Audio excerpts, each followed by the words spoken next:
remove your mortarboards.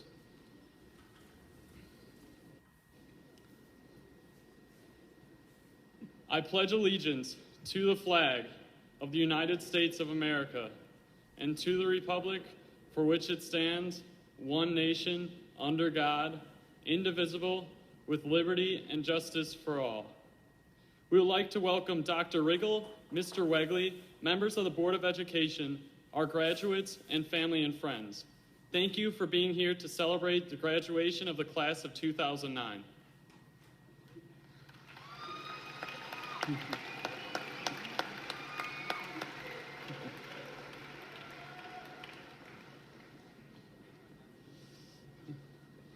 It was the best of times, it was the worst of times. I believe high school is what you make of it, good or bad. Throughout my time at GBS, I have tried to get involved as much as I could so that I could make the best of my short time here and so that I could truly get to know the school. As I stand in front of you here today, I can say that I have grown up immensely and have grown to love and know this school inside and out. The late Mr. Jeff Aaron often quoted from Albert Einstein, and I quote, "Ignorance is not the lack of knowledge, it is the not wanting to gain more knowledge to understand someone or something." This was the lesson and philosophy Mr. Aaron lived by and taught to his students every day. He showed us how to accept people for who they are inside rather than what they have heard of them. He got to know every one of his students in the class and had a personal relationship with each one of them. He overcame much adversity throughout his life, and he still accepted everyone for who they are. Our personality comes from our knowledge and any adversity we may have overcome. And we all have faced adversity and have grown from it in our 4 years at GBS. One way to define adversity is the obstacles that we must overcome to move on with our lives. Adversity is what determines how strong a person we are. We have all faced adversity, from the loss of someone dear to us, or even in other ways, such as a college rejection or not making a team. During our freshman year, our country, and particularly the Gulf Coast, had to face adversity when Hurricane Katrina hit, devastating parts of Mississippi and Louisiana.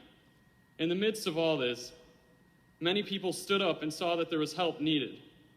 In 2006, GBS put together its first Habitat for Humanity trip to Mississippi for Titans volunteering to help build homes. My brother went on this first trip. This continued 2 more years, and that's when I got the chance to participate last summer, and I can honestly say it changed my life. Not only did I come back with a very provocative farmer's tan, but I got to know all the volunteers I worked with on this house and around the Laniap Volunteer Center. I got to know my homeowner, Tootsie, and her family, and got to hear all about their experiences overcoming adversity. I left a changed person, having bonded with so many new people. I promised Tootsie that I would visit years from now on my helicopter and park it in her backyard, and I plan on keeping this promise. She told us she wanted to come to our graduation. Unfortunately, she wasn't able to be here, but she's still amazing, even inspirational with how she lives her life. She shows us what we can do in our lives. She taught me about overcoming adversity. Sometimes, overcoming adversity is as easy as saying, "Yes, we can." We were taught this by our current president, Barack Obama, who overcome immense adversity himself. That's what we need to keep reminding ourselves in order to succeed. Yes, we can. We can do great things. We can overcome adversity, and we can judge people for who they truly are. Now, my fellow Titans, we shall move on with our lives to ask what we can do for our country and our world. Service to others is more than a choice. It's our choice and our duty to use our talents in service to others.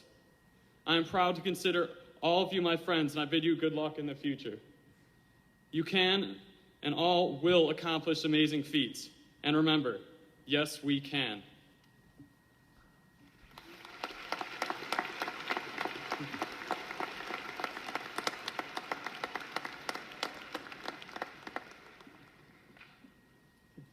It is the tradition of the senior class to present the senior gift. Oh, Principal Wegley. What's the gift for? Oh. Mr. Wegley, on behalf of the senior class, I'd like to present you with a check for the painting of a mural outside the dean's office, illustrating schools around the world that we are currently helping. Thank you very much.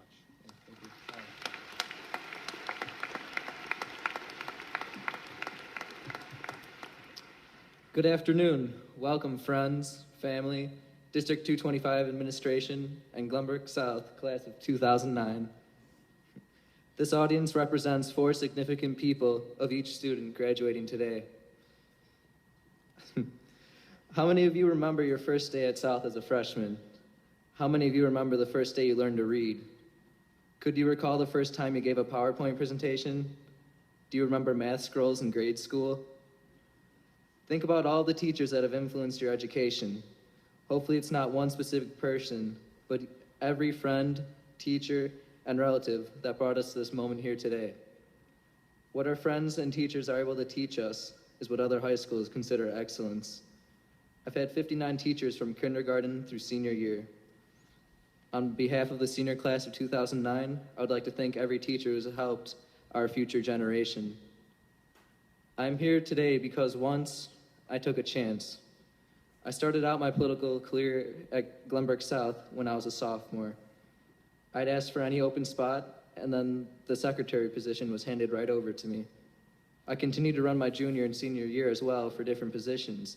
This little initiative that I had taken back in the past helped me get to where I am today. When I was a freshman, I didn't take any risks.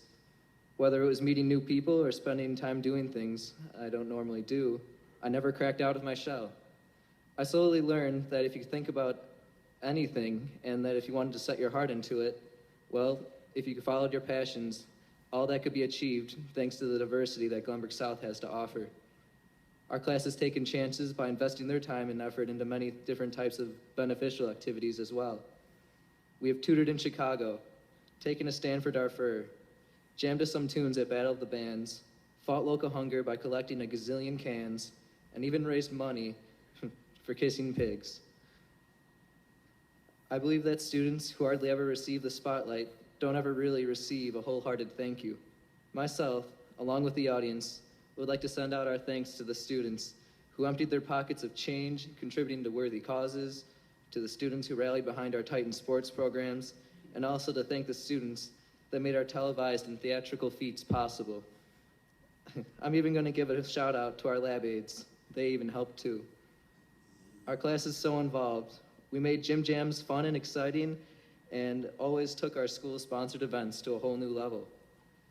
After today, these memories of the past, well, they'll be in the past, so please, go create new memories.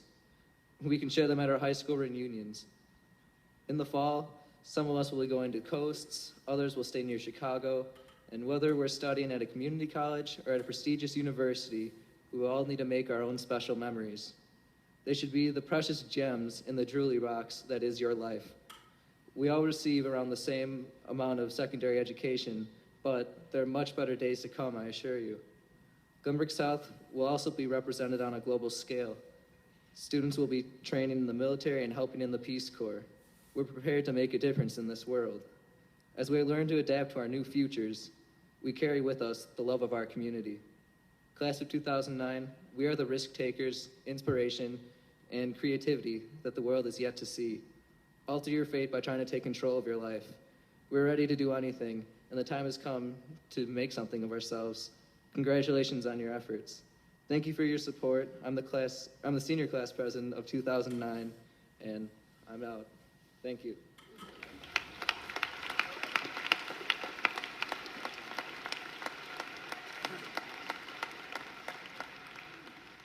Thank you for your words, Thomas and Connor, to all of us and to your class.